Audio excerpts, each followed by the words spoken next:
పిలగానికి కట్నం ఏ పాటిస్తారు? ఉన్నదంతా ఆయనదే కదా. మరి ఎంతున్నది? ఎంతుంటే అంత.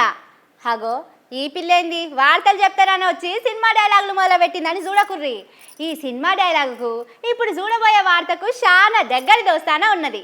ఇది కేంద్ర ప్రభుత్వ బడ్జెట్, రాష్ట్ర ప్రభుత్వ బడ్జెట్ కాదు. కేంద్ర ప్రభుత్వం ప్రవేశపెట్టినటువంటి బడ్జెట్ లో 95% తెలంగాణ కూడా అన్ని పథకాలలో శివభాగంగా ఉంటుంది. మొన్న కేంద్రం వాళ్ళు బడ్జెట్ పెట్టిండ్రు కదా, అండ్లా తెలంగాణకు గుండు సున్నా పెట్టిండ్రు. దేనికి కూడా పైసా ఇయ్యలే. ఆంధ్రలున్న చంద్రాలు సార్కైతే పోలవరం ప్రాజెక్టు కట్టడానికి 5,900 కోట్లు ఇచ్చిర్రు.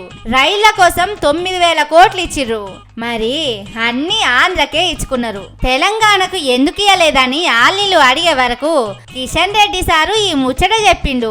మంచిదే, పక్కోళ్ళకిస్తే మాకు పగేం లేదు, కానీ అందరూ మీ పువ్వు గుర్తుకే ఎందుకు ఓటేయాలి చెప్పుండ్రి. మీరు మీ ఓళ్ళకి ఎక్కువ ఇచ్చుకొని మిగిలిన పైసలకెళ్ళి అందరితోని కలిపి 4 రూపాయలు ఇచ్చినట్టే రేపు ఓట్లప్పుడు పబ్లిక్ కూడా వాళ్లకు నచ్చినోళ్లకు ఓటేసుకుంటారు.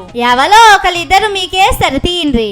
ఎక్కువ ఓట్లు కావాలంటే ఎక్కువ పైసలు ఇచ్చిన రాష్ట్రాలకు పోయి అడుక్కోనరని ఇక్కడి పబ్లిక్ సలహా ఇస్తున్నారు.